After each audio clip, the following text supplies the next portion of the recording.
The glimpse at magic number 70 makes way for an adjoining war to enter November as the first step to the top 20 opens up in the heart of the Midwest and Lexington, Ohio, where from the virtual Mid-Ohio Sports Car course, we welcome you to the first race in round 2 of the 2022 eNASCAR Road to Pro qualifying iRacing series. We are finally back to bring you the home stretch to the Contender Series live right here on Podium Esports, where alongside Rachel Whiteford in the broadcast booth, my name is Kenneth Bueno. Simi Award winner Ryan Bauer will be producing all of our shots tonight using cameras, of course, provided to us by Dougie Beard. Well, Rachel, one thing is for sure, we're back. At least after roughly a month of waiting, a month of anticipation, and a month of already knowing who our top 70 are, we are greeted now with our first road course race of the entire year to open round 2, and it's a brand new obstacle in the series, no doubt, tonight. It's felt like longer than a month, Kenneth, I've got to say, but we are back at the Road to Pro Series, and Mid-Ohio Sports Car Course is going to be a cracker of a track to start this phase of the season out. This place is twisty, it's got elevation changes, it's tight. It is not your typical stock car road course. Now, of course, IndyCar comes here, WeatherTech Sports Car Championship comes here, the Xfinity Series comes here. The trucks do not, and they're pretty slippery cars. We look here where it is in Lexington, Ohio. This track is got seating for over 75,000 people at this place, which is crazy. It opened in 1962. It's a Grade 2 FIA track, which means it's not quite F1, but it's pretty darn close. And it's, at this current phase in time, about 2.2 miles long, 3.6 kilometers. There are 13 turns, and of course the race lap speed record is in IndyCar, that's Will Power, in 2016 in one of the DW12s. That was a 105.2. These guys are a little bit slower than that, but not by much. Our general times we're expecting to be sub 120, but how far down from that we're not quite sure. This place has a lot of difference in terms of its elevation changes. We're going to try and get a lap on board with one of these guys if someone's going for a hot one. We can talk you through in a moment and really take a look at this thing. I think the 14 might be setting up to run one at the moment. Let's see if he is. That's Berngarder. He might be going for one here. No, he's definitely not. He's sideways all over the house. But now these guys are getting some times. Oh, these are looking slower actually than I thought here, Kenneth. We're looking at 125s. Where did that come from? Yeah, opening laps in the 125 range are fastest set by the number 1, Parker White, who, if you watched round 1 of the Road to Pro qualifying iRacing series, took 2 wins on the calendar. Of course, the most recent being the last one of round 1 at the Charlotte Motor Speedway. Well, if there's one word to describe this round 2 schedule in comparison to round 1, it is variety. There are way more options on the selection chart here. This time around, we talked about the intermediates and the short tracks, how pivotal those tracks were in round 1. But now, Rachel, we get to shake things up way more. We get to throw it off the charts. Mid-Ohio, of course, our first and only road course race to start this season. And then we head to Pocono, the Tricky Triangle, the big track over in Long Pond, Pennsylvania. Then we head to the big track in Michigan. IRP, a short track. That's going to be a very interesting one when the real life trucks series goes over there in real life, and when we take the sim trucks over there as well. Darlington, Bristol Dirt, then Texas to round out our schedule in late September to decide the top 20 that will enter into the Contender Series later this fall. So if there's one thing to say for certain, Rachel, is that if you were accustomed to sort of the rhythms that were made in round 1, you're going to have to change the entire game up and do something completely different if you want to make the top 20 here in round 2. Oh, sure you are. There are no 2 tracks alike in this round of the Road to Pro. The first round, you had a lot of similarity there. It was really even, and we have 45 laps here tonight on this road course. Then we go to a tri-oval. We have IRP. We have Bristol Dirt. We have the 1.5 mile cookie cutter, and this one is Texas, which drives quite differently to a lot of them. So this is a really diverse round here for Road to Pro, and it's going to take what we found as the 70 fastest drivers and 70 best racers really here, and it's going to tell us who can really race a truck here, because these races will they'll sort the carters from the NASCAR drivers. Well, it's certainly going to differentiate the skill level between the drivers. And one thing also to note is that the splits are going to be formed differently here. We'll have our odd split tonight here on Podium Esports. We'll have our even split over on ftf.gg. If you can watch those guys over there to get both coverages. And you can also hop to Podium 2 to get the red zone style. But we are set to get you your starting grid and see exactly where every single driver will line up tonight from our first and only road course race of the season. Omar Diallo sets the fastest time at a 125.7. He will be the first to see the green flag out of turn 13. Parker White, two-time winner in round number 1. We'll see if he can get his first win and maybe do more here in round number 2. He starts outside of row 1. Agnell Phillip in the 11 will start inside of row number 2. He'll be third with Andrew Navarro. We saw him take the win at Dover earlier in round 1. We'll see if he can do some good on the road course here on the outside of row 2. Christopher Pfeffer, Brandon McKissick, 5th and 6th here on the starting grid. Row number 3, Kenny Brady, Kevin King, a pair of Ks, 2 and 5 on the number sheets for both of them, 7th and 8th on the grid tonight. And the final 2 in the top 10 include Jonathan Delaney in the 18 and AJ Stravato in the 7, Rachel. In 11th place, we have Daniel Eberhardt with his outside Tyler Gary in the 20 machine in 12th. 13th place is going to be the 27 of Raj Karuth, with 14th being Johnny Avila on his outside 15. Behind them, it is 15th place Drew Farinas, and with 16th place going to go to Garrison Hogan. In 17th on the grid, we have Wyatt Tisley and Jackson Crowder in 18th spot. 19th is Max Brady. Dustin Johnson is 20th on the grid. And we've got those last 10 here coming up real quick. Alex Bergeron is in 21st. 22nd is Eddie Kerner. 23rd is Will Klein.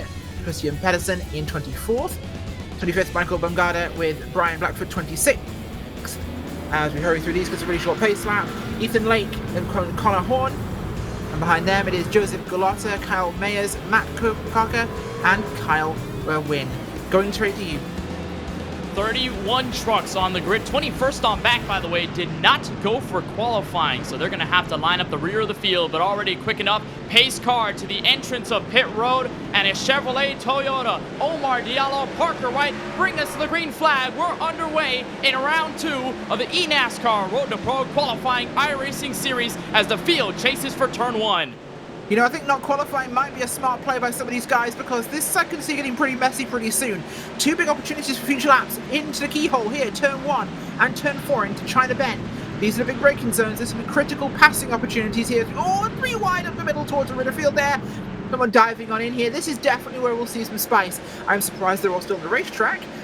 Yeah, even at this level, because this weather is pretty warm and the wind is high, 10 miles an hour from the west, coupled with a track temp of 115, air temp 85. This is not going to be a grippy track. Definitely is, and of course those rear tires are going to get lit up. They're almost 3 wide. Crowded. Heading at a turn 4. That's around the top 5 on back. Christopher Pfeffer, Agnell Phillip, Brandon McKissick going at it. Actually, Kenny Brady, the 3rd truck in there, the silver and blue Toyota Tundra TRD Pro. Kevin King back there in the 8th position. So side by side, they're one of the most unlikely parts of the track to go side by side, Rachel. Brady able to take that spot over McKissick. A hectic first couple of turns here at the Mid-Ohio Sports Car Course. But the good news here, everybody stays clean, no trucks off track, and we are still through all the way through the carousel to complete our first lap. We are indeed. It's Diallo leading the way here from the 1 truck of White right behind him. Then you've got a small gap to Phillip and Navarro there in 2nd and 3rd. As it's been relatively clean here, and yeah, you can get through that S section side by side, but it's definitely a tricky one. But we look at the lap here as you've got these guys coming up towards the front, and there's this big left under the kind of the bridge to start the lap here at Mid-Ohio, diving into the keyhole up here, known because of that little chute you see there, which can be added into the lap sometimes. You'll come through this chicane, which sets you up. You've got to have a big exit here, because this is what will take you down this long straight. And as we saw from that point, you've got to make sure you're braking right for turn 4, because well, Crowder unfortunately visited China Bend. He went swimming in the sand. You'd stop here or you go for a trip.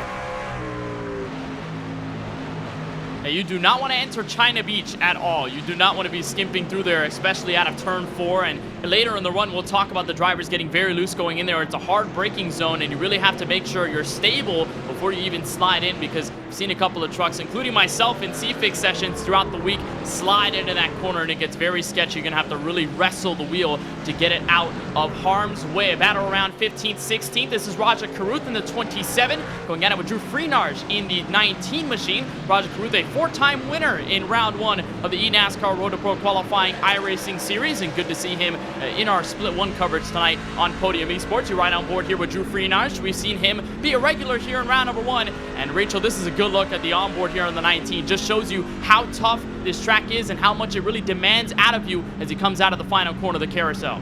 Oh, it does indeed. I've just been watching Alex Bergeron a little bit further back. He was 21st today starting. He's up to 19th right now. He's been moving his way through the field solidly in the first lap or so. But what I'm seeing here, Kenneth, from these guys is they are tiptoeing.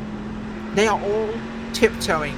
You've got so many trucks so close together, and you see them occasionally look for an opportunity to pass, but they're not willing to try it yet, which tells me these trucks are not giving them confidence. I think they're a little bit loose out here, and they're waiting for these tires to kind of take the edge off a little bit, to kind of bed in, stiffen the truck up before they try and actually do anything with these things, because this is not a place you can screw up very easily. It will punish you. And of course, open setups here on these trucks, much like round 1, and we'll have the same theme tailored throughout the Contender Series later this fall, and of course the eNASCAR Coca-Cola iRacing Series when maybe these Road to Pro hopefuls get in there as well. We turn our attention back to the battle for the lead. Parker White still hunting behind the 10 of Omar Diallo. Of course, Diallo setting the fastest pace in qualifying, but it looks like Parker White has the pace to get around him. And if there's one thing, though, about this Mid-Ohio sports car course, it's very hard to pass. You have to pick and choose your moments here, especially in certain parts of the track where it gets very narrow and these trucks are very wide, so they take up almost half the racetrack, and you have to be very careful. Almost a bumper to the rear end there of Omar Diallo. You're right on board with the rear end of that Chevrolet Silverado. And going into this race, Rachel, Parker White said he wasn't really confident in his pace based on how Mid-Ohio's treated him in the past, but now that he's run some practice laps, now that he's dialed in the setup with his team over at North Force Racing, he says that he's definitely has a quick truck, and as long as he qualifies well, he is aimed to run well here. And right now in the opening 4 laps, it seems as though he is proving that this Toyota Tundra has a lot of pace behind it as he continues to hunt down on Diallo coming out of the keyhole. Absolutely, that Toyota Tundra TRD Pro is absolutely sailing right now, as these guys are really kind of feeling out this lap here. I've got to say, it's not quite the race I expected. The times are down from what I thought I'd see, and I think that is largely the weather, and that it does tell me these trucks are a little bit on the loose side. We've seen a lot of big groupings happening here, with a lot of trucks really close together, which is splitting into some packs now, but we're seeing that kind of separation allow people to start looking at opportunities. And I'm still watching Bergeron. He's up to 18th right now, so he's moved up some, but he's not gone through yet. He's a 3 truck, so he's rated pretty well in this business. Qualified rather badly, it seems. Oh, a mistake from the 6. No, yeah, Eddie Kerner. So he's just gained 17th spot now as he moves himself up through. The S is there. In that S section, we see some people go too wide through there, Kenneth. Because if you can stay too wide, there's a chance you get a hold. You might not, it'll take you a couple of corners to get the place and you'll lose time doing it, but you can pass through it. It's just really narrow and definitely a brave move, but it can be done. And if you can do that, you can often make someone make a mistake and get through earlier. And I think mistakes will be our big passing tool tonight. And what that means to me in translation is that there's no margin for error. We just saw that with Eddie Kerner in the 6 in 18. Made a mistake and almost made a huge one going into turn 1. He will bring in Christian Peterson in the 9 truck as he ride on board a little bit further ahead in this field. But Eddie Kerner, as they call him, Eddie Ball, he made that mistake against Drew Freenarge, and Alex Bergeron said, "Excuse me, I'll move my way through." So Bergeron up into 17th in that 3 truck, and he will try to chase against the 19 and basically the entirety of the company right up in front of him. This is on board right now, I believe just behind the number 7, that's AJ Stravato, and the 31 of Daniel Eberhardt III. Of course, Daniel Eberhardt, if you can recall on Podium Esports, one of the Podium 500 winners from a while back, so good to see Eberhardt running here in the Road to Pro qualifying iRacing series. And remarkably so, Rachel, I think despite the fact that we may have gone things wrong when it came down to qualifying times, the race pace has been very close. I don't see many drivers, at least outside of maybe a couple of tenths off of each other, so the field is very tight. We're seeing that in reflection based off the battle so far. Yeah, I think the field being tight is more a reflection that not everyone can go at full speed here. I think it's tight because it's a traffic jam right now. These guys are still trying to find how to get a little bit faster in this thing. And you got to remember, compared to the Xfinity car that runs here in real life, which is a very stiff kind of balanced car where you're just using momentum to basically get around corners. This is a bit loose in the back end, so it makes it interesting. And in my own personal racing history, I was a bit of a truck specialist, and my real specialism was the road tracks of these things. And they drive a lot like the Cup car in a way on the road courses, in that they're very loose. The Cup car is because of power, this is because of weight. The back end is super light. Now, they're a blast to drive on road courses, they're an absolute blast. This weather does make me think this is pretty sketch. It's a truck that you do have to use a lot. You have to use a lot of counter steer when you're on the road course quite often, especially if you kind of come into a corner a little bit warm, and you will do that quite a bit, especially as you start to go on and the tires start to burn down, and I know we don't have that yet, but it feels like your brakes are going away, your tires are gone. You will start hopping into corners, and you will overshoot, and you'll be counter steering when the thing snaps on you. That's when we'll see some real turmoil, is when these guys have old tires. And these things are really lively at that point, because you'll be trying to turn in and they will not want to, and they'll push them past their limit. But it is a blast of a vehicle to drive on these kind of tracks. I've never had the chance to drive it here. I've driven the Xfinity cars here, and they are a hog, believe me. And they are unbelievable. I've driven these trucks here over the past week as the official sessions. The trucks were here at Mid-Ohio based on the fact that the Rio NASCAR Camping World Truck Series will take their debut maiden voyage, as we would call it, here in Lexington, Ohio for the first time this Saturday. So I think it's cool that we get to see the sim trucks on here before we see the real life trucks go do it out on Fox, or rather NBC, or Fox. Yeah, Fox broadcasts the truck series. I almost forgot about that. The switch in the middle of the summer, but you continue to watch the battle for P1. Omar Diallo still trying to play defensive mode against Parker White. Omar Diallo, a 12.25 average finish over in round one. That's thanks to our statisticians Derek Watson and Garrett Mashburn for all their hard work, bringing us a lot of stats that we'll try to implement over round two. And Parker White, of course, we acknowledged him, the two-time winner, got his first one over at Bristol, then backed it up over at Charlotte Motor Speedway, and he continues to put the pressure. But what I'm noticing here, Rachel, is that they have put themselves in their own league. Andrew Navarro is about a second or so behind. Yes, he is still somewhat within striking distance, but with the pace that these guys are putting up 1-2 right now, it looks like Navarro doesn't really have a response for them at the moment. And as of lap 7, we just continue to remain single file, monitoring this close battle between the Bowtie and the Toyota. That time up through the crest. Parker White with a better exit. We'll see if he tries to pull out for a pass. The answer is no. So he'll stay behind this number 10 machine, and I think it's a matter of time before Parker decides to make this move. Almost got into him on the entrance of the carousel, but this time being a little more conservative, and will arc it out.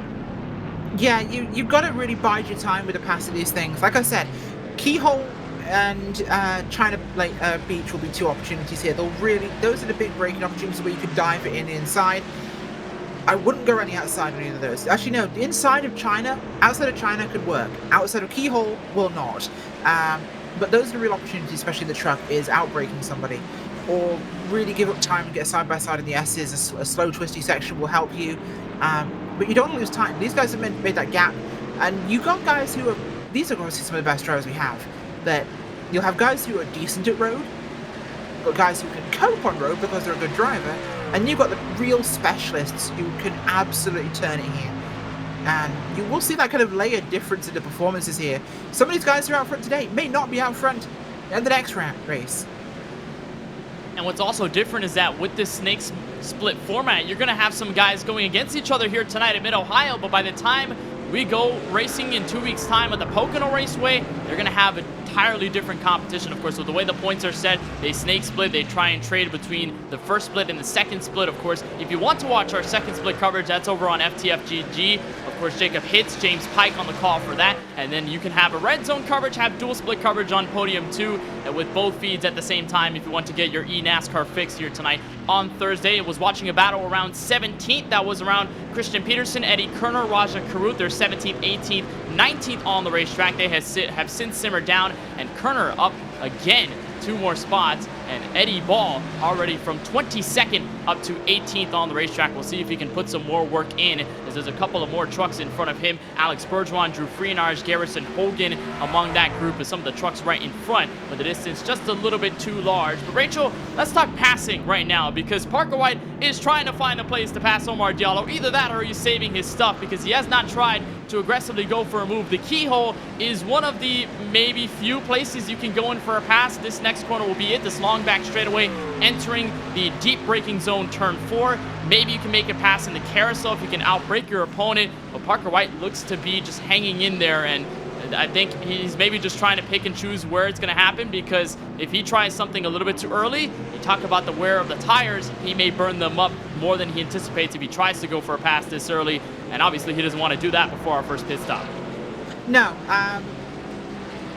if I was running this race, Kenneth, I don't think I'd be trying to pass him at all. If I'm Parker White, I am not going to try and pass Diallo at all yet. Not at all. I'm going to run behind him. I'm going to use the draft off his truck, which, yes, has an impact on a road course. And I will run behind him. I will save a little fuel, which means I refuel for shorter time next when I go to the pits. And I will save my tires.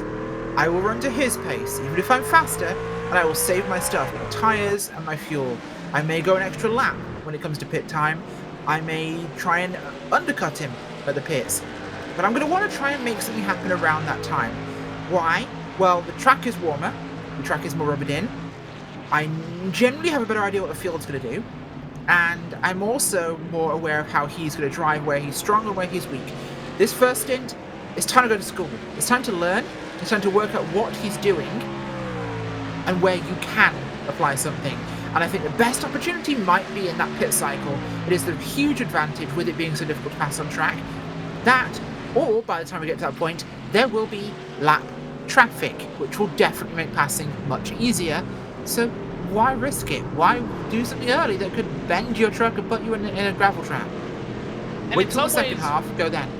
Oh, sorry there, Rachel, but I think in a way it could be a game of self-awareness, right? You think you know where you're at, where you're saving tires, where you're doing better in certain corners, where you might be better than the competition, or if you're falling back, who's better than you where, and how you can position yourself in the right place before our first and what should be our only pit stop of the entire evening tonight over our 45-lap stretch. I've been watching second on back, and they're starting to cling closer together. I mentioned Andrew Navarro in the number 16 machine. He was slowly behind Diallo and Parker White. He is now falling off further, but he may end up in the clutches of some company. Agnell Phillip, Christopher Pfeffer, Kenny Brady, maybe even some guys behind that, Brandon McKissick and Kevin King. They may be in this battle. If Navarro makes a mistake, Christopher Pfeffer sort of in the middle of that, lining up the top 5. Christopher Pfeffer, 26 years old, out of Goshen, Connecticut, and has certainly been a staple name in round number 1, especially in the latter half of that round 1 campaign. You take a look on board, fighting the wheel there, entrance, braking zone onto the keyhole, and a good look at the exit, finding the wheel, trying to swing the car sideways, and as he tries to close in on Agnell Phillip, of course, they're all with the goal of getting around Andrew Navarro for that last place into the top 3. And of course, positioning yourself, Rachel, before that first pit stop is going to be oh so important, because with the track this long, with the fact that pit stops are probably going to be very slow, the pit delta is probably going to be in the negative somewhere compared to being out on track. You're going to want to be in a certain position at some point in time, so that at least when you get out of pit road, let's say if you have a perfect pit stop, which you're anticipating you will, then you can come out in a favorable position, either in the same place that you entered in, or maybe a position gain, maybe a position loss, but you want to at least slow the bleeding or gain some if you want to, and that's going to be very important for these guys here, especially third on back, that they've been falling out of the battle between Diallo and White. I don't think you have to worry about the pit delta, because everyone has the same pit stop. This is a road course. Road course pit stops are slower than an oval pit stop. That's just how it goes, so everyone's got to do it, just expect it. What happens on the in-lap and the out-lap, however, makes a big difference when it comes to a road course, because there's so much more time to be gained and lost in that. If you can tie up a perfect in-lap and they give it everything, you can get everything out of it, which is huge. Now, I did just remember something which I'm probably expecting Diallo is doing. He knows it's hard to pass here. So whilst Parker White might be going to school and riding behind him and just deliberately staying behind him, there's a good chance that Diallo is playing the Delta game. If I'm Diallo, that's exactly what I'm doing. I am keeping my gap to Parker White the same. Right now it's about 0.3 per second.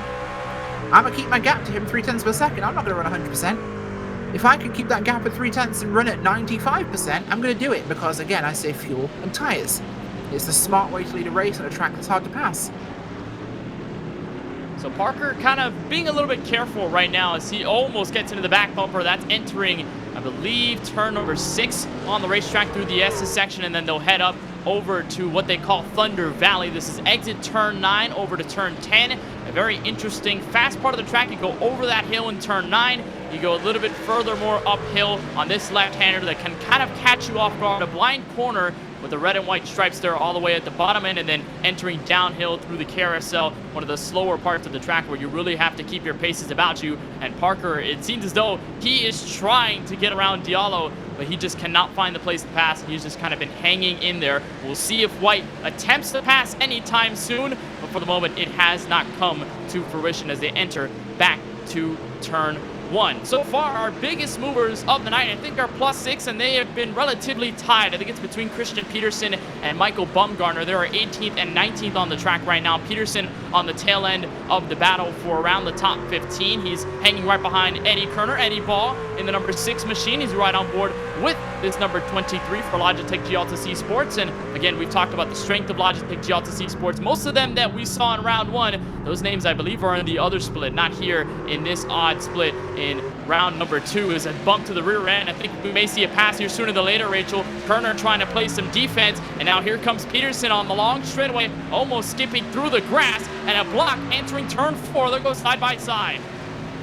Oh, this could get real spicy here if they're not careful, but they're going to be doing it, and oof, not quite where you want to be getting into too much of this action, but they're holding that side by side here, and you can do this. You can make this work, because both of them are a little bit squirrely. And I will tell you, I don't think it's a corner on Mid-Ohio, as the 9's going to have the advantage here, and will secure that spot again. It was a nice try by the 6, but it's not going to be enough. But I will tell you, there's not a corner on Mid-Ohio after lap 1 where you're not turning both left and right at the same corner.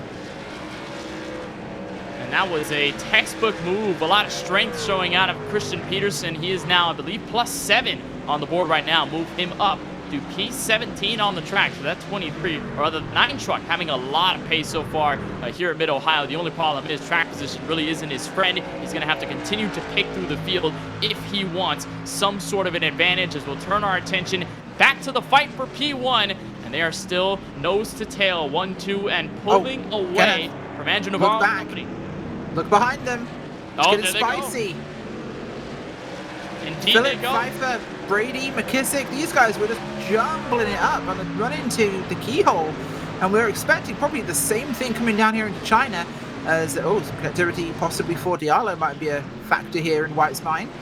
But they're going to keep it together here coming through China.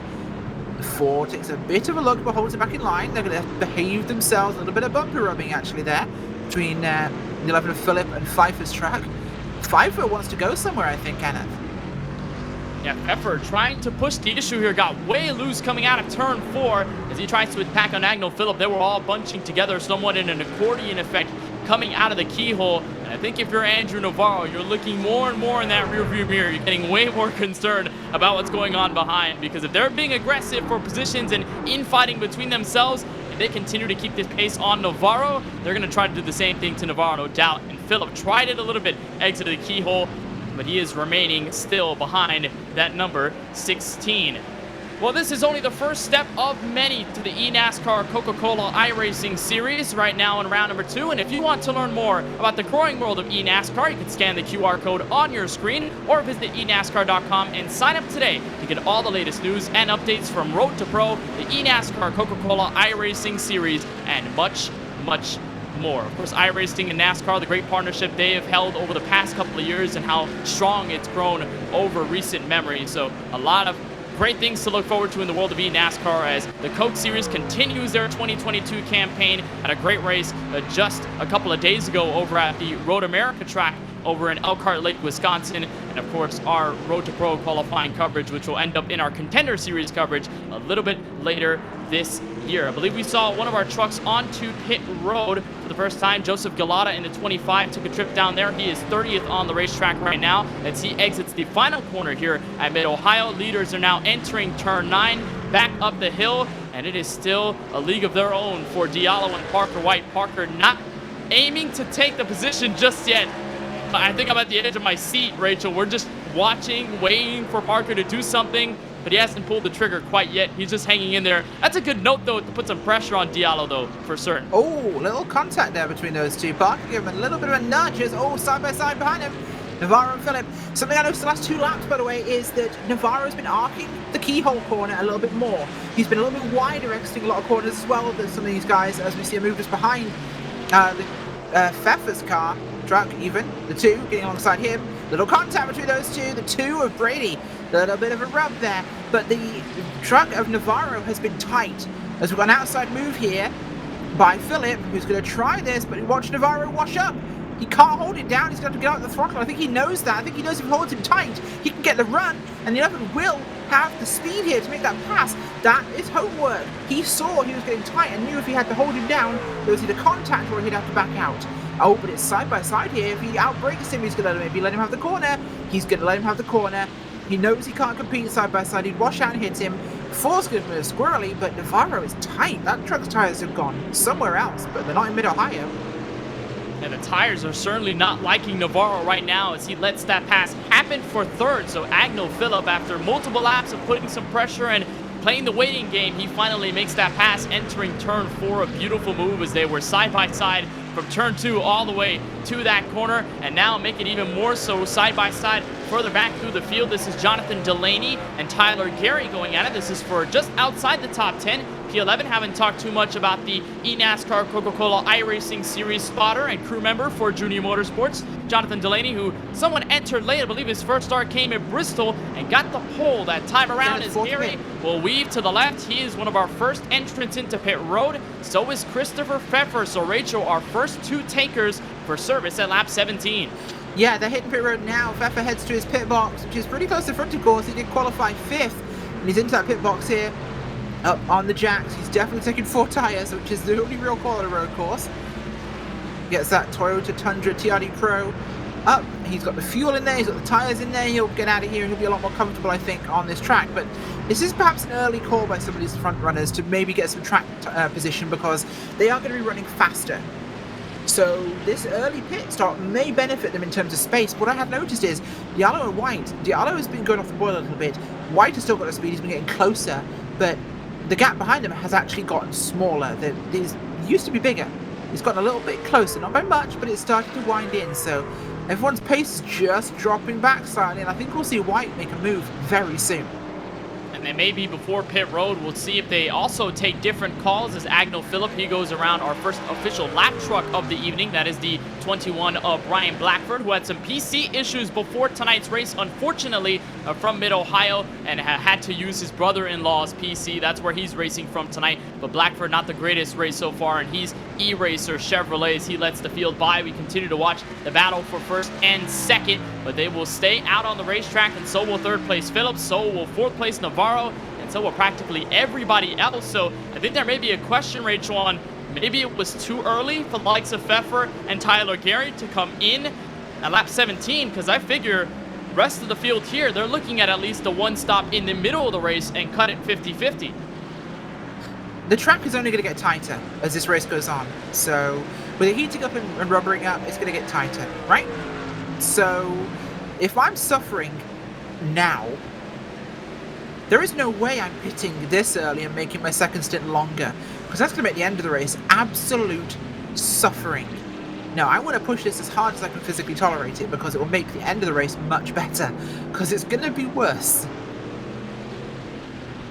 And we've already seen the effects of Andrew Navarro, how worse his truck got over the run. And fortunately, he's been able to somewhat stop the bleeding, but I think he has to push the truck once again, because here comes the 2, Kenny Brady, the bright silver and blue Toyota Tundra TRD Pro. He's starting to now put some pressure there on the 16, so we'll continue to monitor that battle as we move forward. A very tight-knit group of trucks here. This is upwards towards turn 10. There's a look at Kenny Brady's number 2 machine. Brandon McKissick slowly further behind him. Kevin King, AJ Stravato. A little bit of a gap there, but this is a very close group, and maybe some takers on pit road. Answer is yes. Agnell Phillip, Andrew Navarro. Your 2 leaders do not come in, but Phillip and company behind are taking their first pit stop just 1 lap after, or rather 2 laps after Pfeffer and Gary made their first stop. Yeah, they have, and I wasn't surprised at this point to see this, but 19 is maybe a little earlier than I'd expect them to. They'll make it, but it's going to be rough towards the end of this thing, especially for Navarro, who was getting tight, I think, based on how the truck looked to be handling there. But He's going to get his Toyota Tundra TRD Pro back out of the racetrack here. Good stop by him. Good stop by the guys around him. So we'll see how this one plays forwards. But Diallo and White still out there trucking around. But there's people pitted all around them. These guys might take it to the numbers because I think their trucks are looking pretty good right now. And the first time the entire night, Rachel, we're seeing a batch of trucks come in. Of course, that includes Alex Bergeron, Eddie Kerner, Drew Freenarch, Ethan Lane, Matt Cooker, a whole host of trucks coming out of pit road just now. They're entering the keyhole and going up the hill at that certain point in time. Here's another look. Our top 2 leaders continuing to stay nose to tail. I think Parker has let off just a little bit, not necessarily staying on that rear bumper officially of the 10, but he is still there for certain, and Diallo will still have to keep his wits about him. We'll see if they weave left toward pit road. Parker's going to fake, and he comes in for the first time tonight, so your leader will go an extra lap, but here comes Parker White in for tires and fuel.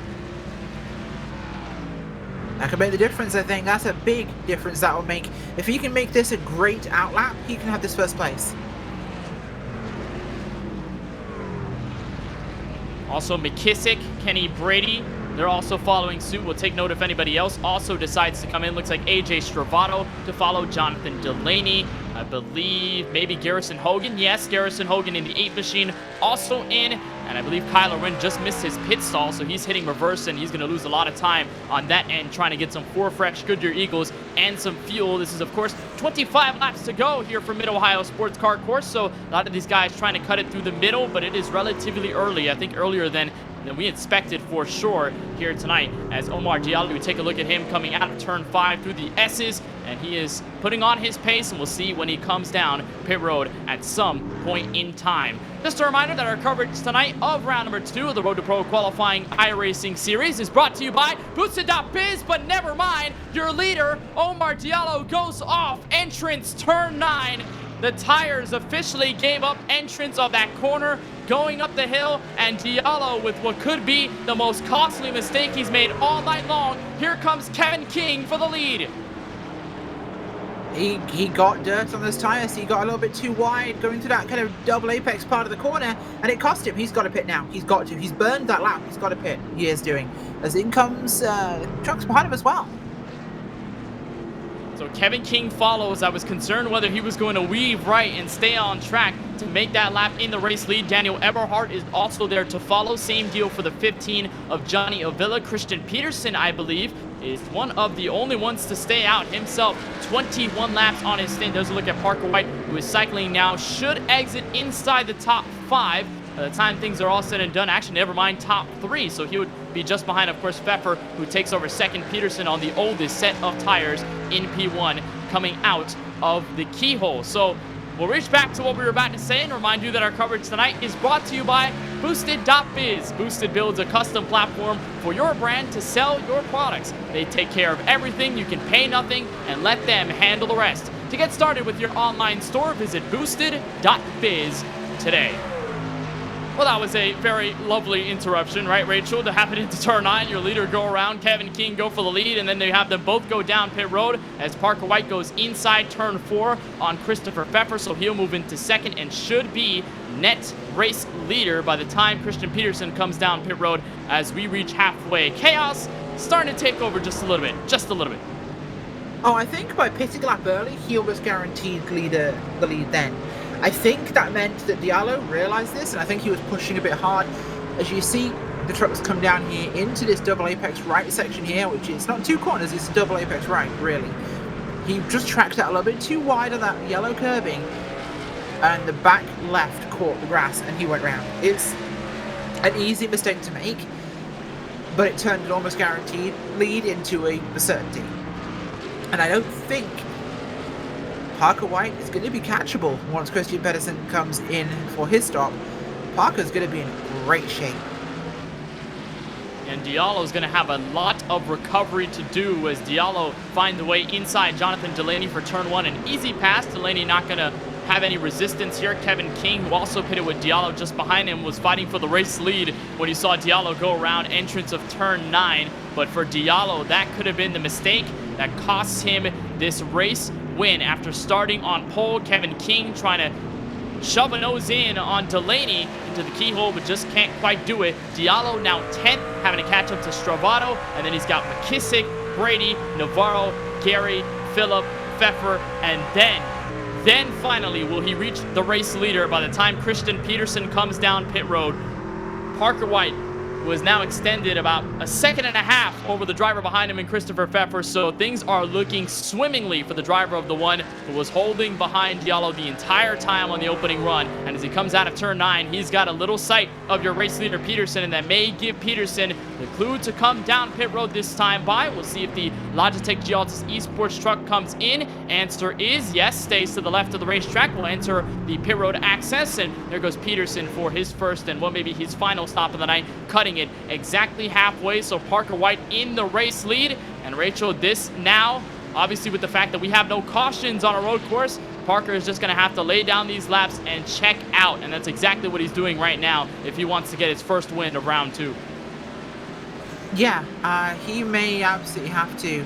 It's going to be a push, but this round 2 is going to be the most diverse we have in this Road to Pro. And it's really going to test these drivers. Looking further forwards, Navarro is in a scrum here, or whatever you Americans call it in American football. But Navarro, along with the 20 of Gary and the 2 of Brady, they were all over to them, and it goes. They kill some more cones here, but this was getting real busy. I feel bad for the cones tonight, especially exit turn 1. I've seen a lot of drivers hit those cones, and I've hit those cones in C-Fix too, so I'm not going to say that I'm innocent in this entire party, but they're getting scrappy around this top 5. Tyler Gary trying to hold on to what is P5 right now. Brady trying to take it all away. Navarro able to get past both of them, and maybe sooner than later, if they stay close to one another, Brandon McKissick may be invited to the party, and the same deal could be said for your former race leader and the pole sitter, Omar Diallo, in the 10. And I think while we're still under this green flag circumstance, we'll continue monitoring this battle as Brady, it looks like he's going to go around Tyler Gary at some point in time, and we'll give the bumper entering the carousel, just letting him know, hey, I'm here, and I'm ready to get by you. It's a little sketchy there coming out of the final corner, turn 13. There may be a pass into turn 1. Brady will try. We'll duck back in now. We'll find the nose underneath Gary. So there may be the pass. Brady will hit up the curb and will slide up to the outside curb near the grass. So Brady makes the pass complete for 5th. And now here comes McKissick to the inside for a pass entering the keyhole. But I want to turn the attention to the schedule. Of course, we talked about it at the top of the show, Rachel, just how diverse the selection of tracks is. And let's say if you were a driver that likes the intermediates with these trucks, you were having a ball by the time you were entering round 1 and going through that entire season. But now I think this gives the opportunity for other drivers who have all-around skills, who are better at, let's say, the road courses, let's say the tricky triangles, let's say the Michigans of the world, the other tracks like IRP, a very short homegrown racetrack. It allows other drivers in this top 70 to really strut their stuff and their setups and with their teams, just based on the fact that there are so many different tracks and you can't settle into a rhythm because you're going to have to constantly change up your game every single race. See, round 1 was about racing. It was about who can race in a series and get points. Round 2 is who can handle their truck. Who can actually drive the wheels of this thing, because we've got a road course. We have a 3-corner road course next, Pocono, because it's not an oval, it's a 3-corner road course. So it will benefit the road drivers there. Because each corner is distinctly different, and you can't set up for the track. You have to set up a particular corner, really, at Pocono and cope with the other 2. We have short tracks, we have dirt, we have such diversity. Indy as well. Again, a really diverse little track. So this will really benefit people who've got that car control. I don't mean, they can run a 1.5-mile cookie cutter quick. Anyone can do that. It's who can race and who can control their truck, because these tracks test every facet of driving these things to the limit.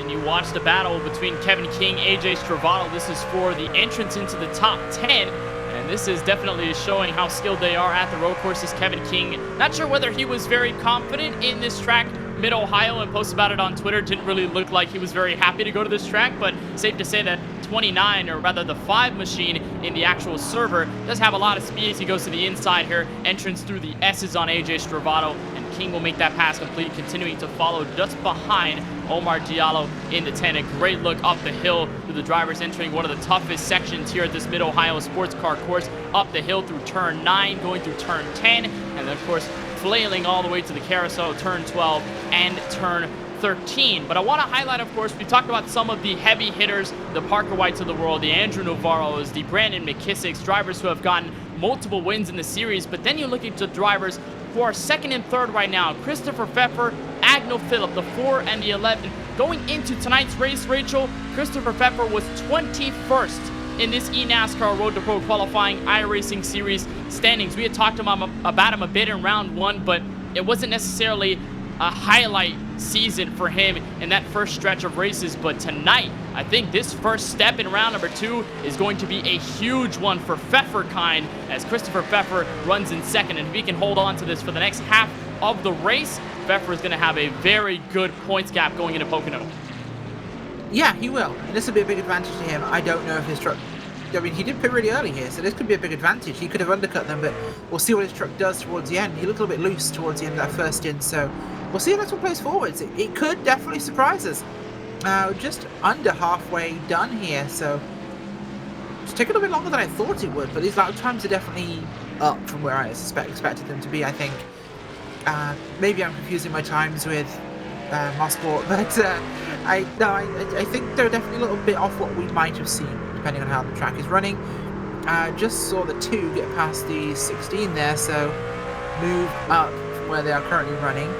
Brady past Navarro, so that's a bit of a change of position there. As the 12 coming up behind, that was McKissick. Parker White, clean air, nothing to deal with, but lap trucks up ahead of him now. Pfeffer is 4.3 back, so he's dropped back a bit, quite about half a second on that last lap. Phillip, he's just about a second adrift back there from Pfeffer. And then Brady, he's got about 3 or 4 back from them. So we've really separated the front end of the race out. And it's been cleaner than I thought, because I think these guys have been struggling with these trucks. I don't think this has been an easy race for them. It definitely hasn't. We've seen a lot of these guys battle for grip, but we've seen a limit of mistakes, especially going off course, hitting the gravel. A lot of the mistakes really have happened on track. I think the only thing that stood out was Omar Diallo's spin in turn 9. Other than that, most of the field has kept it clean, and it's been a remarkable job. As you take a look on board with Diallo, who is trying to fight his way back. An easy pass entrance, turn 4. That's underneath Tyler Gary for 7th. So Diallo will move up there, and he will try to catch up to the next truck in line. That is Brandon McKissick in the 12. And you were watching the battle a little bit earlier for behind. Just outside of the top 10, Delaney Eberhardt going at it through the S's. Delaney on the inside, of course, a 17-year-old who's from Harrisburg, Pennsylvania, one of the workers on the eNASCAR Coca-Cola iRacing Series side of things. I believe he works for Brian LaPrad's crew behind the wheel of the 88. LaPrade trying to have a great debut season in 2022, and Eberhardt, our former Podium 500 champion, trying to get underneath him and made a dashing move on the inside. They both got loose, but Delaney was able to hold on. A great battle just outside the top 10 as Eberhardt will give the bumper, move to the inside, but he naps the grass just a bit. Delaney will hold through. Yeah, that got a little lively for a second, but he does make it through safely somewhat here. But these guys definitely putting it on towards the bottom of the top 10 here, because they don't forget every point matters here. And I'm quite surprised we've got 6 guys not actually showing for this race. Maybe they hate road courses, or maybe they've got commitments or other things. But first race of round 2, I just tried to make sure I was here. This is important territory. You know what? I think it's fine if you miss the race, you don't like road courses. We've seen a lot of guys do that, where they have a certain track, Bristol Dirt could be one of those where we see drivers not go there at all because they understand, hey, I don't like road courses, and if I want to have a drop week in the points, yeah, I'd rather have it be a track that I know I'm not going to do good at, or a track that I'm not very confident in my pace in, or a track that I feel like I'm going to wreck at, instead of just another track where maybe I could just do decent and not have the flashiest race, but still do relatively well. As we continue monitoring that battle between Eberhardt and Delaney, got very scrappy there out of turn 13, and he is still holding on. Here's a look from Tyler Gary's number 20 Toyota Tundra TRD Pro. We mentioned Kevin King getting around him in the 5 for P8, so Gary is trying to attack back here. AJ Stravato, the next truck in line, although there's some considerable distance between Gary and Stravato, so we shouldn't expect a battle there unless one of them makes a mistake, or if Stravato just wraps a rocket to the back end of his truck and starts zooming past these two. But I know that's probably not going to happen at all, Rachel. But maybe these road courses, very interesting. And, you know, in a way, Mid-Ohio, I think it's just an interesting challenge, unique only because of the fact that the real-life trucks don't go here until this year. They've never been here until this year. They have to also deal with the new challenges, deal with this new type of track, deal with how this truck handles this type of road course that has usually been known for a lot of sports car racing and most notably IndyCar racing that had their race here just this past weekend. You have to adjust to a new environment, a new truck, a new track, a new everything, basically. And so, you know, I don't blame these drivers having some problems or at least trying to get themselves in a rhythm at a track that not only demands a lot out of them, but one that is making its first appearance ever in this schedule. Yeah, but do you want a 0 for your drop week? Do you want to just try and get something? No, do not. Like, I'd rather have something on the board than a 0. It's a tough call. I think Bristol Dirt is one of those ones where if I'm not confident, I'm going to run at Bristol Dirt, and I'm going to run to literally survive. I'm probably going to start pit road, or I'm going to start back of the pack, but I'm going to race that thing like everybody else is in the rookie series. Like rookie street stocks at Charlotte territory, or rookie street stocks at the short track, I forget which one to go to now, but that's how I'm going to run that Bristol Dirt race. I'm going to treat it like everybody else out there is an idiot trying to get me. Because you might actually get a really good result from doing that. Even with how good these guys are, mistakes will happen. I'm not saying anyone's going to be at fault, but mistakes will happen, and mistakes will be big. I'd like to stay out of them. You're giving me a lot of bad memories about the times I've crashed in street stocks in Charlotte, where I've been trying to survive, I get turned by somebody, I get hip checked, I get into the wall, you name it. That's the biggest thing I always tell people when they're getting into iRacing. I did the same thing. You don't race in the rookie series. Do not race them. Start on pit road or start at the back, but just drive around the track with the express goal that you are going to dodge everybody else because you're going to treat them like downtown Chicago traffic at rush hour that's trying to murk you. If you can just drive that way and drive defensively and stay the hell away from them, give them a wide berth, you'll probably clear out in like 3 races from the safety rating alone. Oh, if Chicago traffic is that bad, I can't imagine then how bad in comparison Miami traffic is, because it's unbelievable. You do not want to be in traffic here in South Florida. But nonetheless, we'll turn our attention back to the racing on track. A great fight for 13th on back in the top 15. That's Drew Freenage and that blue and red iRacing Chevrolet Silverado trying to hold defense against Eddie Kerner. That is Alex Bergeron behind them as Kerner gets loose coming out of turn number 9. That's Johnny Avila in the backside of that battle. In the 15, he tried to get around Bergeron a little bit earlier, could not do it, so we'll continue watching this with around 14 laps to go. Of course, all in note that Parker White has pulled out to a 5.5 second lead over the second place truck in Christopher Pfeffer. So as we continue the home stretch here in this first race of round 2 of the eNASCAR Road to Pro qualifying iRacing series, we'll remind you that our coverage tonight is brought to you by Battle Beaver. Battle Beaver has everything you need for your next professionally modded custom controller. With options for PlayStation, Xbox, GameCube, and more, Battle Beaver has everything you need to elevate your gaming potential. Head to BattleBeaverCustoms.com to customize your controller, and you can use the code PODIUM for 10% off. You know, Kenneth, every time I hear that commercial, I don't think a fantastic company that can do custom controllers for you that you should totally go and visit. I just imagine, like, beavers in medieval armor dueling it out with little maces. Wow. That's what was in my head, I'm sorry. Specific, very specific. I like that. That's pretty nice. I'm not gonna lie. That is very interesting. Here's a look from Bergeron. I believe may have had a mistake here, fighting for the top 15. We saw him somewhat on the tail end of that battle. Johnny Avila was right behind him, and we'll see exactly what happened with the 3 of Bergeron. Had a mistake, I believe, in the first sector. Actually, that was going into turn 5. So contact between himself and Johnny Avila going up the hill. Watch this. Avila dives in and hits the 3. I'm not sure Bergeron is going to like that as he falls back to 18th right now, all by himself and about almost 2 seconds behind Garrison Hogan. So a little bit of drama here for Bergeron and Avila. I'm not sure Bergeron, the Sprint Car Pro here on the iRacing service, is going to like that.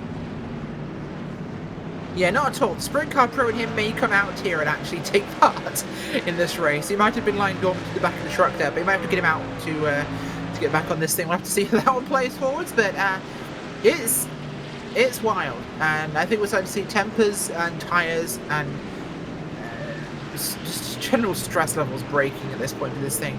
We are 32 laps in, 45 lap race. These guys are going to be exhausted from driving around here. And one thing that I've noticed is that Omar Diallo has not expressed any signs of exhaustion at all, because he's now starting to close in. Remember, he was in the race lead by the time that we were having our first set of green flag pit stops, and really the only ones that we were going to have in this entire race from Mid-Ohio as we approached the final 13 laps. Diallo had the mistake in turn 9. Kevin King tried going around. They both lost a significant amount of time, or rather Diallo lost a lot of time. He could have theoretically been in the race lead had he not made the mistake, but Diallo just trying to pick up the pieces, and this could be a good way of doing so. Catching up to the rear end of Brandon McKissick, that's Andrew Navarro, the first truck in that shot. Of course, they've got a good gap to Kenny Brady, who has opened things up in P4, but this could be a 2-for-1 opportunity for the former pole sitter here tonight, and Diallo will try to exit turn 1 with as much momentum as possible, but the distance maybe a little bit too much to cover in just a short amount of time. Never mind, we'll close all the way to the rear end of Brandon McKissick, entering the keyhole. We'll see if we can get an exit here that'll last them through to turn 4 and maybe make a move through the S's, maybe not. We'll just have to see. These 3 trucks all nose to tail, 5th, 6th, and 7th. Of course, if you're watching tonight's coverage here on Podium Esports for our odd split of round number 2, the eNASCAR Road to Pro qualifying iRacing series, we'll also remind you that the even split coverage is over on FTF_GG on Twitch. Of course, Jacob hits James Pike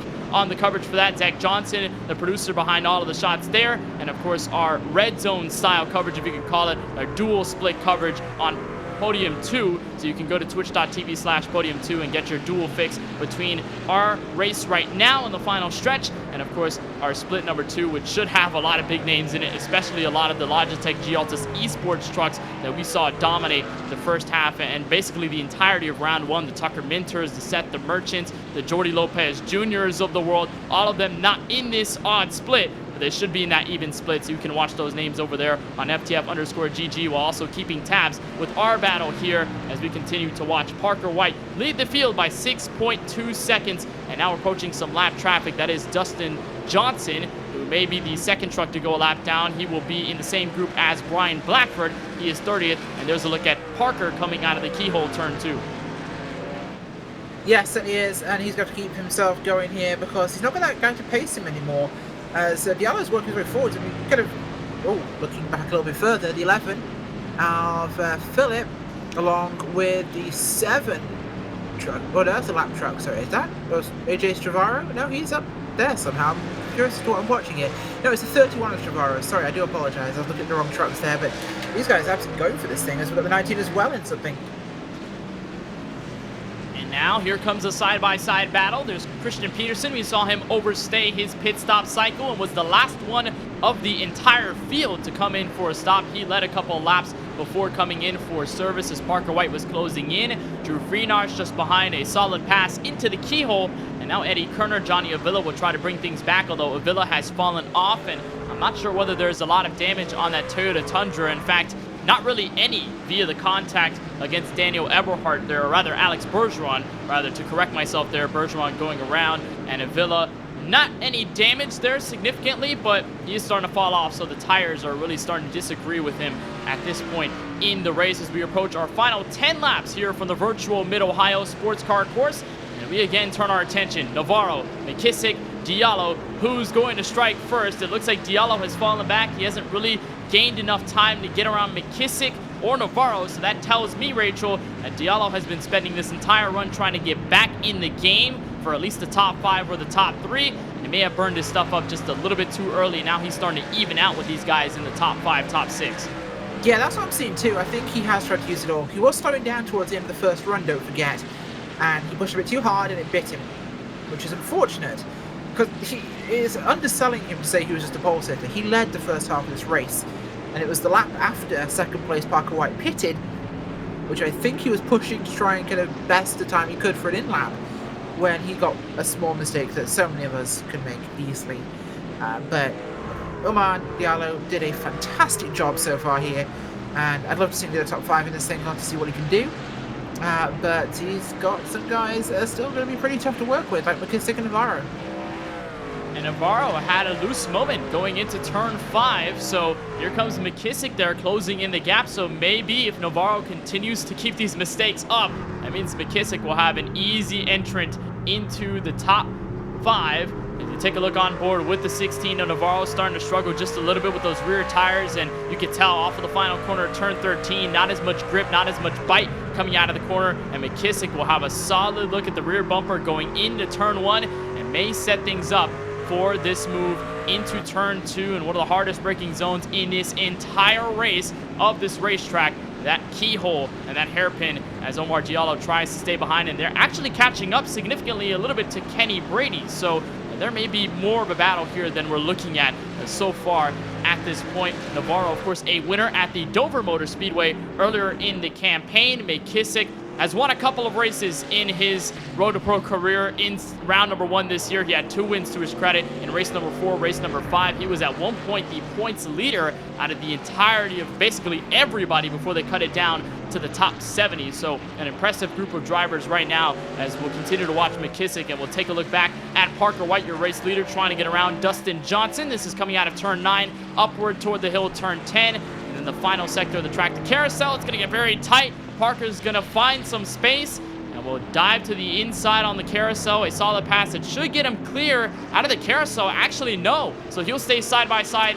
Now we'll clear finally out of turn 13. So maybe more work than Parker was anticipating there, but finally gets around our second lap down truck of the race. Yeah, the amount of trucks that have got laps down has surprised me. It's been less than I thought. It's been technical issues and mistakes, really, that put people there rather than pace, which is great to see, of course. But this race still absolutely hot towards the end of this thing.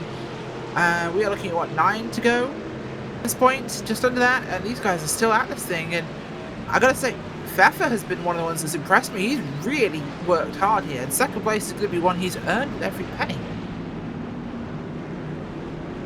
These guys have definitely worked hard over the course of this race, no doubt about it. Of course, the C-Fixed race, an OC Open, is way longer. Not entirely sure how many laps are in that part of the iRacing official sessions, but C-Fix is roughly half this, 26 laps, and we're already plus 11 on that board after the 26 that you would run in C-Fixed. And I remember running those 2 races, and I really had to work, and by the time I was done, by the time I reached the checkered flag, I was sweating a little bit, I'm not gonna lie. I put a lot of work into trying to keep that truck alive and minimize the mistakes, and just trying to keep the mental acuity up as high as possible as these guys, Navarro, McKissick, and Diallo, continue to go at it. Navarro hasn't cracked just yet. McKissick, though, is trying to make sure he can destroy that concrete wall of defense that's breaking him outside of the top 5, and will keep tabs if McKissick tries any daring moves. He has yet to pull any moves up his sleeve. Maybe he'll try a crossover. Maybe he'll take some notes from Allen Iverson. Who knows? But right now, McKissick not doing anything to show for, at least to make a pass on Navarro. He's just waiting for his time to shine. And Diallo is now starting to force the issue. So he wants to dive bomb a little bit. He wants to get heavier into the braking zones. And he says, hey guys, we've been here way too long. The laps are ticking down. I need my points. I need to get by you two. Yeah, he really is. And it's time to go for a lot of these guys. This is when you start making those moves you've been booking up all race. If you've not done it already at pit cycle, now is time to go. You've really got to get it done because it'll take you a few laps to set it up.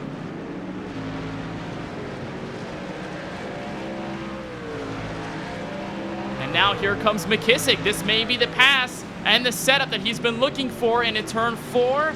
Maybe an entrance onto the braking zone. No, McKissick is going to stay behind the 16 and will play the patient game once again. I'm not sure how he's keeping this patience up. He is waiting for Navarro to slip up, but now Diallo is trying to force his hand into the battle. Going up the hill, here's another look at a side-by-side action. AJ Stravato, Daniel Eberhard getting physical up the hill to turn 9. Yeah, he's trying for it, but this is not a place to get busy with people. You do not want to be bumping people on there because the camber changes constantly, and it's so much elevation change, it will really upset the truck if you hit him at the wrong time. So Stravato with some rear end damage. Same deal for Eberhard. They continue to fight at it for what is P9 on the racetrack right now. And those points don't look too significant from a far glance, but when you think about the prospect of this round 2 schedule and how topsy-turvy it can be for certain drivers in the series, you need to make sure you get as many points as you can based on your situation and trying to make the best out of what you can make out of it. McKissick falling back at a turn 1. Navarro still holding on to the lead, but as we approach the final 6 laps here from Mid-Ohio Sports Car Course in Lexington, Ohio, Parker White, what can you say about how good he's been so far? Put the pressure on Omar Diallo and was basically right there before Diallo made that mistake. White had pitted about a lap earlier, then White took the race lead, and it has been all smooth sailing from there. Apart from maybe a little hiccup around Dustin Johnson, the lap truck, he's going to have another lap truck just up ahead that will go 1 lap down. That is Joseph Galata in the 25. But apart from that, Rachel, Parker White has been excellent so far, mistake-free, and if he stays like this, it'll be his 3rd win in this Road to Pro calendar if you count round 1. An unbelievably stellar performance for the 1 truck so far. It really has been, and he has worked so hard here. And this isn't a case that he got a win that, or is looking for the win, I should say, that should have been Diallo's. He was keeping him honest the entire time. It's just Diallo made the mistake first. That's racing. Both those guys were phenomenally fast here, and it's just shown how much, because often running on your own is harder. So why just be running on his own for half this race now? Running with somebody else, running someone else's pace is a lot easier, it's a lot less stressful. Solo running this thing out front, it can be a lot on somebody, and he's held it up there, so it's been impressive. And for White, going into this round 2 schedule, he entered P5 on the points chart for the top 70. So obviously going into this round, there was no question that he was going to enter the top 70.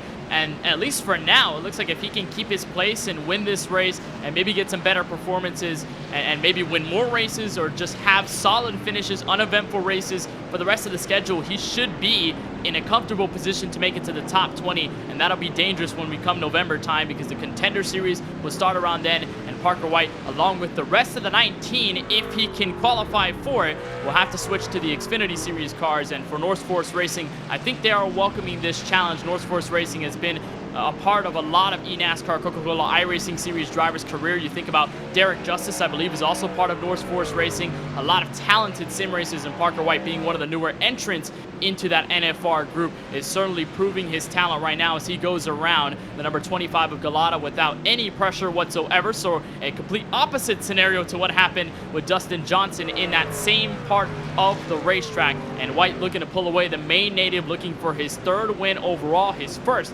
in round number 2 of this Road to Pro qualifying iRacing Series. Rachel, are we ever going to take our eyes away from the battle 5th on back, because they are still there and they're not making moves just yet, but they're close enough to, and that's what really scares me right now. Oh, they are close enough, and they are not letting up here. This is definitely keeping it interesting. It's going to be Navarro and McKissick, I think, are the 2 big ones, but Navarro got tight last time. He's got to be under threat here from McKissick. He's got to be on his mind. And maybe that could be it for Navarro if he continues to look in that rearview mirror and McKissick continues to put the pressure, because there's one thing about this type of road racing, even with these stock cars and with any other car on the iRacing service, is that when you stay behind a driver for so long and you put that pressure, at some point, at some time, the driver in front is going to make a mistake. They're going to overshoot. They're going to mess up a corner. They're going to light up the rear tires like we've seen Navarro do a couple of times tonight, especially up this hill through the S's, turn 5, turn 6, turn 7, turn 8 to turn 9. So McKissick is there, and in most cases that is good enough for McKissick. As long as he can stay there, he can push Navarro far past his limits in the final 4 or so laps, and that could be what McKissick needs. There's a loose moment out of Navarro, and there's a nose inside for a moment, but he tucks back going into turn 10, this very fast left-hander before you enter downhill to the carousel in turn 13. But McKissick is trying to set this up, and he'll dive it a little bit deep into the carousel, arc it out wide before diving down low to turn 13 and looking for turn 1 as a pass opportunity, but now not close enough again. So Navarro just evening out. Yes, certainly is, and he's got to keep balancing this one. I think Navarro's got to fight these guys off to hold his current position, so that's going to be the tricky one for him. He has to hold them off if he wants to stay in this spot, and that top 5 spot is under major threat because McKissick and Diallo both want this, and we know Diallo's faster than both of these two. Diallo had the best on the tires and he gets a good entrance into the keyhole. That's really been his best part of the track all night long when it comes down to this specific group of drivers. But that second half is really where Diallo starts to fall off just a little bit. The mistakes start to come up more frequently for him, and that's really where McKissick shines. And then Navarro just has the best last corner to play some defense. Diallo diving deep into turn 4. Maybe we'll try to pinch it to turn 5. And cannot do it, so he'll stay behind these two. McKissick on the rear bumper of Navarro. All three of these trucks nose to tail. We're just waiting for the right time to show up where somebody's going to make a pass. But also at the same time, Rachel, I feel like they don't want to jump the gun too early, and maybe they're waiting too late as we're approaching the final 3 laps. But especially in that part of the track, the mid-sector, turn 5 through turn 9, it's so narrow, and you're not in a favorable position to make a pass. So I feel like they're trying to set up for certain corners. It's just that when they get to that point, when they build that momentum, it gets chopped off at the last moment, and they can't do anything about it. That's really what they're struggling with, I believe. Yeah, but let's not forget, this is the truck. You can pass, but there are certain styles of passing where you want to make sure they can't get back to you before the race ends. And they're very much possible, especially on a road course, if not more possible on a road course. So if you're going to have to use one of those techniques, make sure there aren't enough laps left for them to have another go. So McKissick looks like he's setting up for one of those.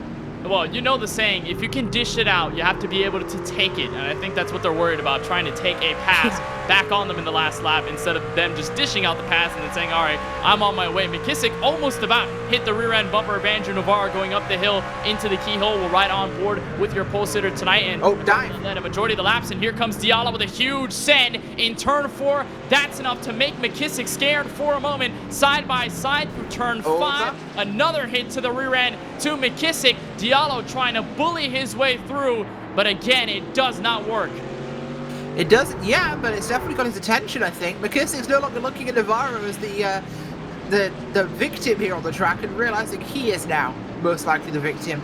But we also have Kevin King coming up behind these guys as well, so that's one to keep an eye on. But big moves, by the way, up 12 spots from where he started in 24th. Christian Peterson, huge for him. I was about to say, Kevin King is looking at this battle and saying, they're getting a little bit dirty, but here I go. I'll try to get myself through. I've saved my tires in this run, so why not get some extra points? And maybe he'll also bring another driver behind him. That is AJ Stravato, Daniel Eberhardt. They've been going at it. They're way further behind. There they are coming out of turn 13 on the far side of the shot, but they may be here if a mistake happens, because if you make a mistake here at Mid-Ohio, you don't have a lot of runoff. You've got a lot of grass and gravel, so if something arises out of somewhere and somebody goes around, they're going to lose enough time to where these guys right here, Stravato and Eberhardt, and maybe even the company behind them, Delaney and Peterson, with Peterson being the biggest mover all night long, they may be able to do something as Eberhardt shoves Stravato out of the way and give Eberhardt P9 a physical and aggressive move in the keyhole. Stravato will try and take the position back going to turn 4. Oh, they're going for this thing here, and well, the 7 Stravato is looking like he wants to go around the outside. If he can do that, he can hold it. He can take the pass on Eberhardt, but gets on the inside. Little bit of a bumpy Battle Beaver truck. Better hope it's actually got a Battle Beaver on board that could face backwards and be a tail gunner for him, because he needs one right now. That 7 of Stravato is coming for him. That Battle Beaver truck getting a lot of battle scars in the S's here, going to Thunder Alley as they call it. But Parker White comes out of turn 13 and will reach the white flag here from Mid-Ohio Sports Car Course in Lexington, Ohio. And in the first part of this race, it looked like he was waiting patiently to make the move on Omar Diallo. Finally got by through pit strategy in the mid portion of this race, and ever since he took the net race lead with Christian Peterson going down pit road, Parker White getting by on the front straightaway, it has been all this red and white Toyota Tundra TRD Pro since then. Parker White taking his first Road to Pro top split victory at Bristol, then doing it all over again in the last race of round 1 at Charlotte, looking into turn 4 for the final time to get his first win in round 2. An impressive run for sure. It's been huge tonight, and I gotta say, Parker White ran the perfect race tonight. He did exactly what he had to when he had to, and he kept it clean, he kept it on track. He did real good tonight here. Pfeffer was the dark horse. He was the quiet guy that came in second there, but that battle at the end of those 3 was wild.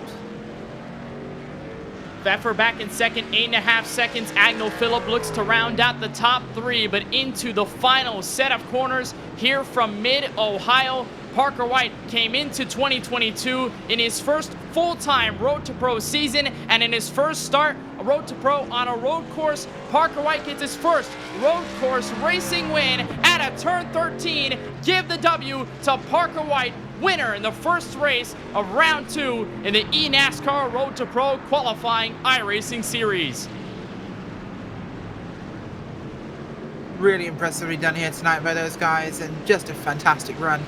Honestly, that was great. I love this one tonight. This Mid-Ohio, if this real thing's anything like this, it could be wild. A beautiful race to the finish, and we were watching the group between 5th through 7th. Navarro, McKissick, and Diallo will stay where they were for basically that entire run. No moves were made there. They got a little bit physical. I think the only real gain was Eberhard getting around Stravato, as here's another look at a battle further through on behind the field. That is Raja Karuth going at it with, I believe that is Ethan Lane, or rather Connor Horn, right in front of him. So they're going at it for the spot. This is 26 on the racetrack. Final corner entering the carousel. They both overshoot. Karuth slides. Inside he'll go, side by side to turn 13, but it will not be enough. Karuth almost spins the truck out, and Connor Horn is good enough there to defend for 26. A solid battle between the two, but the attention will turn back to the one of Parker White, who comes out of turn 9. There's one of the trucks congratulating him. That is Agnel Phillip, who comes home in 3rd. A beautiful run for Phillip at the end of this race. Got to give a lot of credit to the driver of the 11. Same deal for Pfeffer in the 4 truck, who had a standout performance tonight. And Parker White, out of turn 9, turn 10, burns it down from Mid-Ohio.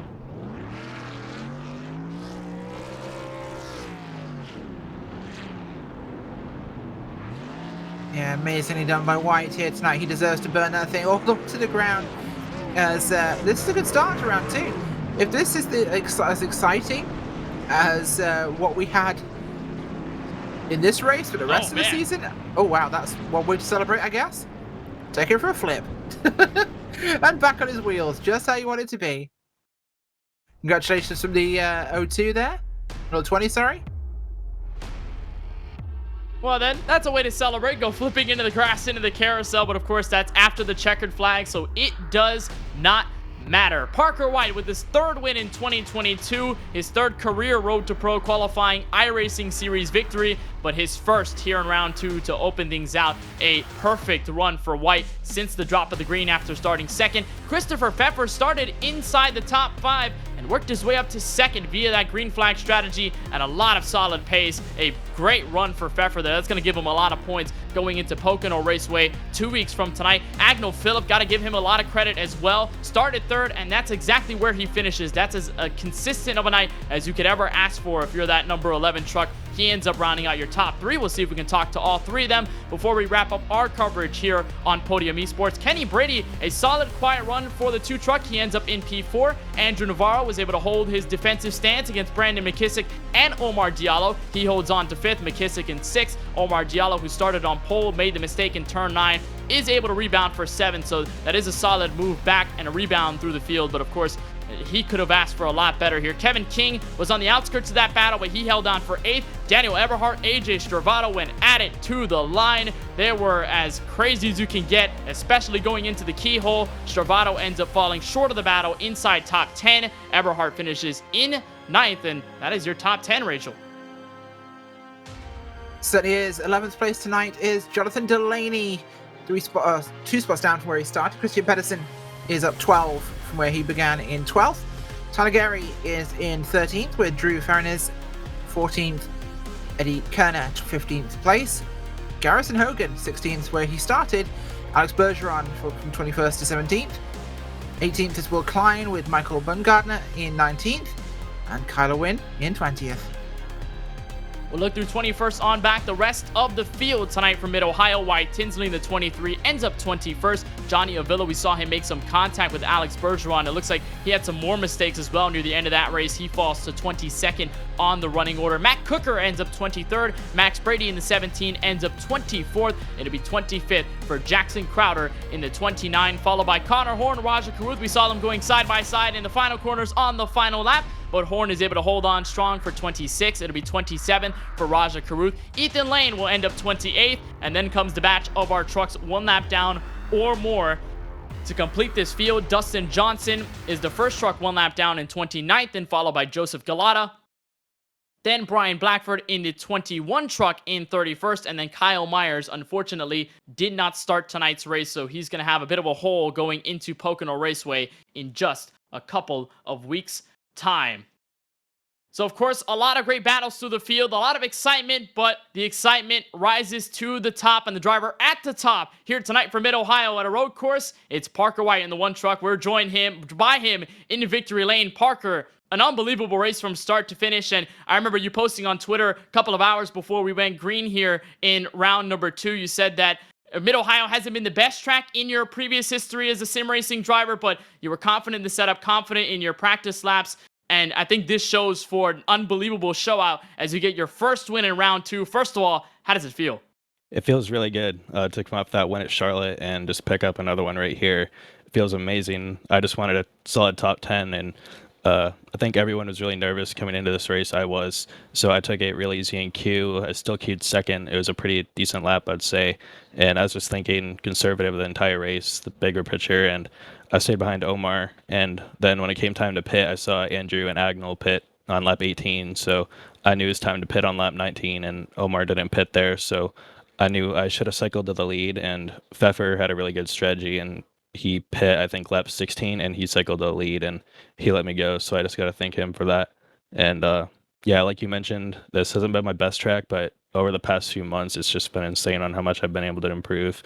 This used to be like I would run dead last every league race I do, and then other road courses I was fine at, but I was able to put in a ton of practice, and just glad it all paid off. You know, I remember being there broadcasting one of your road course wins in a friend league that I used to cover a couple of years back, and you get this road course win here tonight from Mid-Ohio. Talk to us about the battle with Omar Diallo. Diallo had the pole. You were kind of behind him. This track really isn't known for a lot of passing opportunities, except for just a handful that they reach out to you. How was it to stay behind Diallo, maybe to take some notes, or how was it to stay behind him before that first pit stop halfway through the race?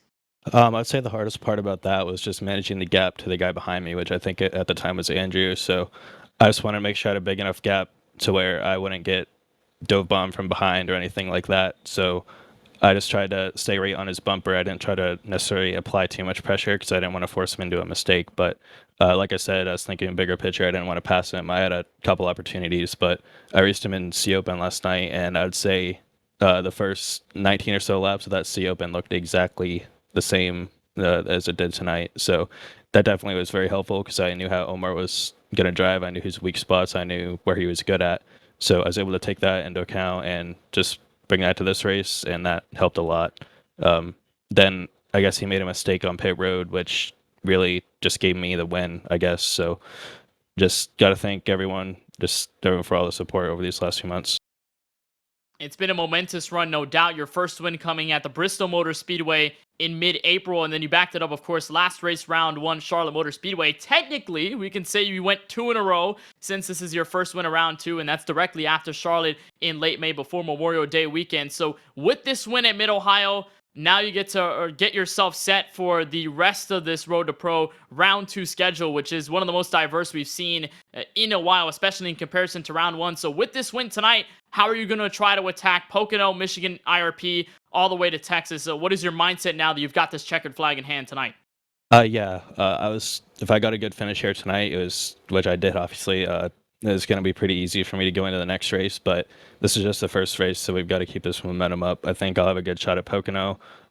We had a decent set there earlier this year, so if we can just build off that, we'll be fine. And then we have a really good IRP set too, so I think we'll be set up pretty good. We were really good through round 1, and I think we can do the same thing right here in round 2. No doubt, a lot of confidence after tonight's win for Mid-Ohio. Of course, before we let you go, Parker, just want to say warm congratulations on your race victory here tonight from virtual Lexington, Ohio. And of course, looking forward to seeing what you can do over at Pocono in 2 weeks' time. So we wish you the best of luck moving forward. But after tonight, congratulations from Mid-Ohio. Go enjoy it. All right, thank you, Kenneth. That's Parker White in the one truck going to victory lane for the third time in 2022, the first time in round number 2 of this Road to Pro qualifying iRacing series season. We'll step back to P number 2 and the driver who gets +3 since the start of the race after starting inside the top 5. Rachel Whiteford, you're caught up with a standout performance from Christopher Pfeffer. I am indeed, Christopher. That Ford truck tonight was really, really good.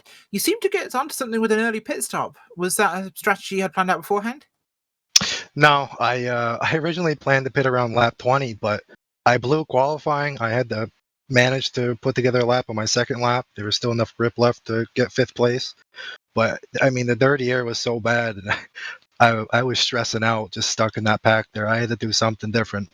So as soon as I was good on fuel, I just threw it down pit road. Okay, so interesting strategy there. So it was the weather was troublesome tonight, or the track conditions? Um, it was just a little bit hotter than what we tested for. I forgot to take my tape down, so every time going into turn 3, I was getting hot in that pack of cars early on. So I mean, it was really stressful, and I have an issue with my brake pedal as well. So when I bleed out on the brakes, it skips from like 60 to 40%. So I usually have to brake a little bit earlier in the deeper braking zones to compensate for that, and it was really hard in that pack of cars. Okay, well, fantastic. A great result, of course. Here, are you expecting good things from Pocono? Yeah, I think. I think I'm with the team that's got the best builders out there for Oval. I think we're gonna have a freaking amazing truck for Pocono. Chris Hill, Jared Crawford, Boyd Hogan, Randall Fox. They're gonna put together an amazing truck for us, and I'm hoping for just another top 5. That's awesome. Can't wait to see what you can do. Congratulations, Christopher Pfeffer, coming home today in second place from 5th on the grid. Thanks. So Christopher Pfeffer in his Ford truck comes home in P2. We'll see if we can grab our final driver in our top 3. That is, of course, the 11 of Agnel Phillip, who started 3rd and finished 3rd. Agnel, if that's not consistent, then I don't know what is. A great run tonight from Mid-Ohio. Walk us through your thoughts on how this race started and how it unfolded throughout the rest of the laps as they winded down. Yeah, I mean, we're points racing, right? So, I on the start I took it really easy. I let I didn't even try fighting Andrew, which I think turned out to be a little bit of a bad decision. But um, I just tried to knock off the laps there. We were running in a train there for a little bit. Chris Pfeffer played the pit strategy really good and leapfrogged us. I don't think we would have had anything for Parker, but just really happy to kind of come out of here with some really good points. Should set us up well for the rest of the round. And no doubt about it, going to give you a good buffer going into Pocono in 2 weeks' time. But walk us through this Mid-Ohio sports car course. I mean, obviously, the first time that these trucks have taken step here, I believe, on the iRacing service in this eNASCAR capacity. They're going to race it for the first time in real life on Saturdays. So what were the biggest challenges of taking this very heavy stock car truck at a track that's mostly described as technical by most? Yeah, I mean, it is very technical, and the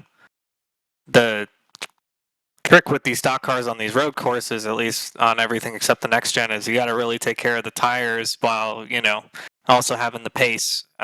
So we've been working for a while to try and hone in the driving and the set part of the work here. Is a real challenge, and I think probably not the best from a spectator racing perspective. There wasn't a lot of side by side, and this track doesn't really promote a lot of that. Plus, with the turbulent air, it was really hard to get runs on people, even when you were faster than them, to set up a pass. But you had to be just perfect every lap to be up there with the best on the service at this sort of thing. And that's a challenge I really relished, and I knew it was going to be like that going into this, and I had a lot of fun. I really, I grew to love this track. I had not really turned any laps before preparing for this race. So now you come out of a road course P3, solid points out of this one for the top 70 to enter contender later this year. Pocono, 2.5-mile track, tricky triangle. What are your thoughts about that in a couple of weeks? We'll see. I think it's the first, race that's going to really show where everybody is. We're all, oval drivers first, or I assume most of us are. in this round. So it'll be the first real chance for us to show how good our programs are and how good our setups are at those types of tracks. Very challenging, very actually technical track for an oval. Draft's going to be huge there, so it'll be interesting. I haven't raced there in a while in anything, especially not in the truck. So I'm looking forward to getting prepped for it and giving it my best shot. Well, we'll see exactly what happens, but for now, I think you can be very happy a third place finish here tonight for the Mid-Ohio Sports Car Course. Of course, on behalf of our team here at Podium Esports, want to send you a warm congratulations on this top 3 finish, and we look forward to seeing you in Pocono in a couple of weeks' time. Appreciate it, kind of. Thank you. That's Agnell Phillip in the 11 truck, starting third, finishing third. A great performance here tonight from Lexington, Ohio. And Rachel, we get our chance to now have our final thoughts. And if there's one thing I noticed about this Mid-Ohio race, is the fact that we had a lot of drivers go at it, but patience was the name of the game, and it's going to matter a lot too when we get to the next track in a couple of weeks' time. What turn 4? Tricky Triangle, Pocono. That's going to bring a new aspect into the oval game for these guys, no doubt. It is, and I'm going to be controversial and say turn 3 is my favourite, but that is something we'll save for next time as we get ready to go to Pocono. This race, though, Mid-Ohio, there is nothing mid about Ohio. Certainly not. We were talking about the jokes. Some people had already said it on Twitter, and I'm surprised we didn't use it online long, but nonetheless, Mid-Ohio did not disappoint. Great battles, great strategy, and it's Parker White in his debut 2022 Road to Pro qualifying iRacing Series season, taking his 3rd win overall and his first in round 2 to set him clearly for the next race that we'll have, the Tricky Triangle at the virtual Pocono Raceway. So for Gary Sexton and John Theodore over at Podium Esports, for our producer this evening, Ryan Bauer, our camera builder, Dougie Beard, our overlay builder, Michael Hall, Derek Watson and Garrett Mashburn for all their statistics of our series that we'll use over the rest of the calendar, Nicholas Weatherby for covering our social media, and for my colleague, as always in the booth, Rachel Whiteford, my name is Kenneth Bueno. Saying so long from Mid-Ohio, congratulations to Parker White on his win tonight in split number 1. We'll see you over in Pocono 2 weeks' time, July 21st. But for now, we'll head over to our eNASCAR Coca-Cola iRacing Series partner, one of the friends on that side, Brian LaPrade, as he continues to race on the iRacing service on Twitch.